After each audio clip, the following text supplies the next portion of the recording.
Two balls and a strike to count on Taylor. Reyes fires, swinging a drive, deep left field. It's his way back. Welcome on. Let's Taylor.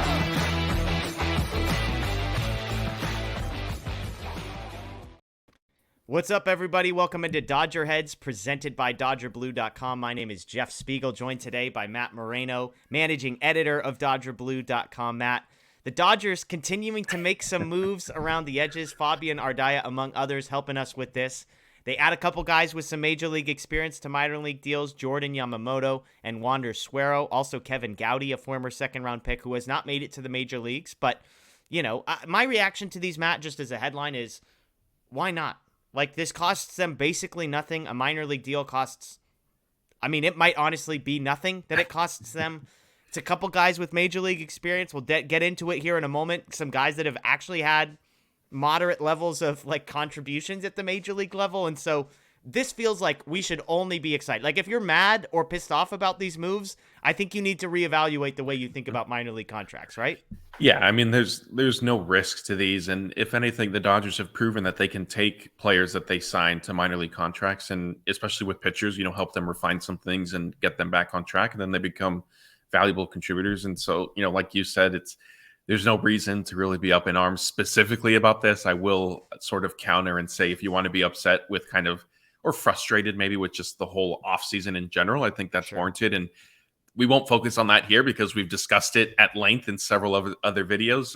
But yeah, I mean, minor league contracts in a vacuum, nothing wrong with them.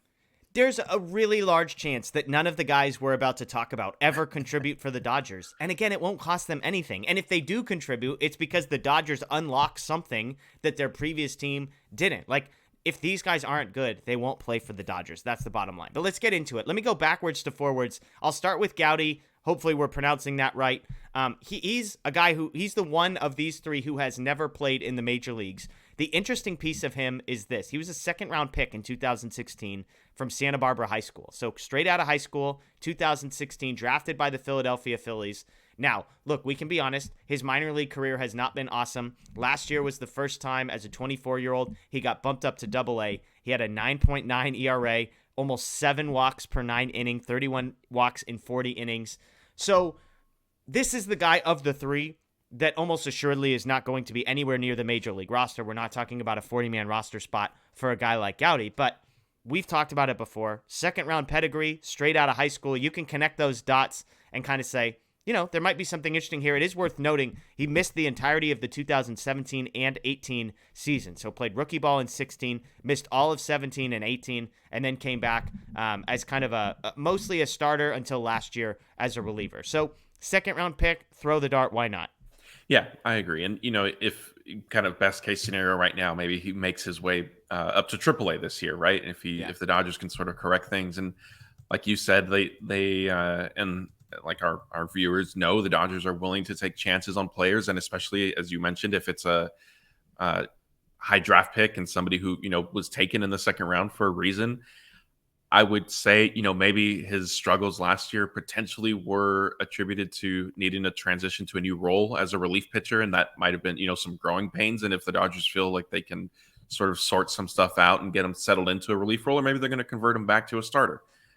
He just, potentially, even if he becomes just organizational depth, then so be it. And if, 3 years from now he's up on the team, then I hope everybody remembers that we covered him in this video.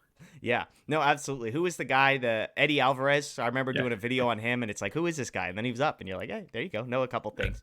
Quick cleaning up on Gowdy, just finding an article. So he was a guy that was overslot, $3.5 million to sign him out of high school.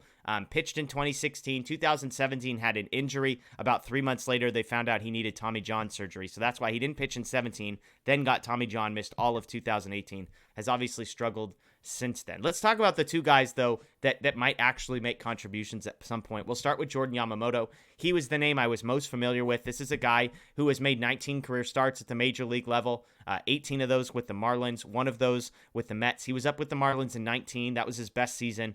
78 and 2/3 innings across 15 starts, 4.46 ERA, a 4.23 expected ERA. So very average, one win above replacement.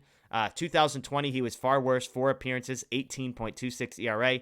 Ends up with the Mets in 2021, 4.05 ERA. That's just in 6.2 innings. This is a guy who is 27 years old, or 26, I should say, turns 27 in May. Why not? Like, this is a guy that I could see. I said right before we hopped on, this feels like a guy who's kind of in the Andre Jackson sort of category. He's got an option year left, so if they want to add him to the major league to the 40-man roster, send him to AAA. You need a spot start here or there. Yamamoto is a guy who has shown you that he can give you, some sort of competent major league outings. I mean, if it's 3 innings or 3 earned runs in 5 or 6 innings, you'll take that from your 8th or 9th starter. Yeah, it's kind of funny going into this video. You and I were sort of opposite because Wander Suero is who I had sort of was more familiar with. So I think you must have caught more Marlins games than I have in the past few years. But yeah, who hasn't, Matt? You're not you haven't been tuning in to the 2018 Marlins? No, unfortunately, somehow I seem to have missed that. Yamamoto, I agree. I think the Dodgers, like I've been on here saying they need starting pitching depth, and I guess you can file him sort of under this potentially. They may need somebody in the middle of the season to come up and eat a few innings because I know as excited as people are for some of the young prospects, like the Dodgers aren't going to have them up, in April and say, okay, go get them, make regular starts throughout the rest of the season. Yeah. So, he could fill in there. And again, like I sound like a broken record, but with pitchers, especially like when the Dodgers make these types of signings, like you give them the benefit of the doubt. And again, when it's a minor league contract, if it doesn't work out, it doesn't work out.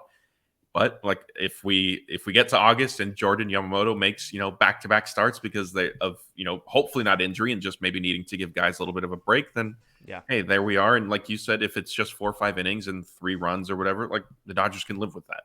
Yeah, and remember, Jake Lamb, those types of guys they've signed guys to minor league contracts that have ended up coming back and contributing. Yancy Almonte, the most famous of those probably on this roster. Let's talk Suero, because you are right in that he probably has the best major league career of the guys we are better than Yamamoto, I should say. 2018, he made his major league debut at 26 with the Nationals, 47 2/3 innings. That's across 40 relief appearances, 3.59 ERA.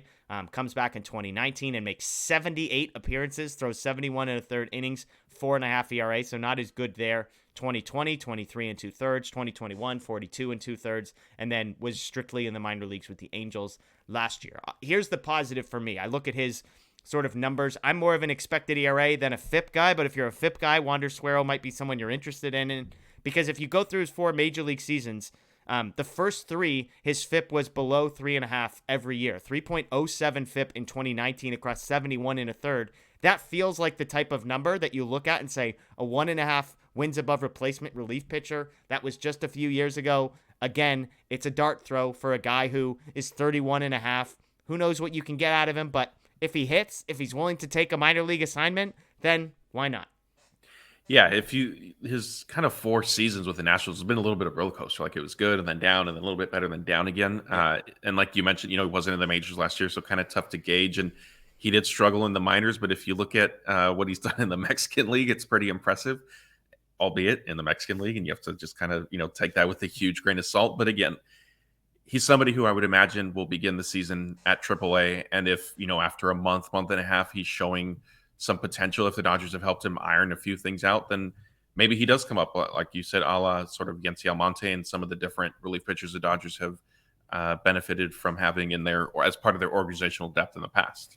Yeah, and look, I'm not saying this guy's going to be Yancy Almonte. Yancy Almonte, when the Dodgers signed him, was coming off a 7.55 ERA season with the Rockies. The expected ERA was bad. The FIP was bad. The walks per 9 was bad. There wasn't really a diamond in the rough to see there necessarily. And so, again, like the Dodgers have a history of throw 10 darts, and 1 or 2 of them might surprise you and end up being a Jake Lamb, being a Yancy Almonte, who comes up and makes an impact at the major league level. Why not, right? We can think back on all of the guys that have come on minor league deals to the Dodgers. Max Muncy originally was not at a major league signing. Justin Turner was not necessarily originally a major league signing. The Dodgers can get some of these guys in the system. They tweak 1, they tweak 2. It's not 100%, but even if you're batting 10% on those types of moves, the way the Dodgers have, then it's good news. So again, Jordan Yamamoto, Wander Suero, Kevin Gowdy, all signed to the Dodgers organization minor league deals. I'm sure there will be a bunch of these guys who are non-roster invitees to spring training, that type of thing that will trickle out over the coming weeks as we get closer and closer. But I would say this is good news if you're a Dodgers fan, because the Dodgers have found some guys, they want to throw some darts, and if they don't work out, It doesn't cost you anything. That's Matt Moreno. I'm Jeff Spiegel. As always, please subscribe, ring the notification bell here on YouTube. Check out our podcast. We're part of the Blue Wire Podcast Network. Search DodgerHeads. Wherever you get your podcast, our long-form content lives there as well. Enjoy the rest of your day, and as always, go Dodgers.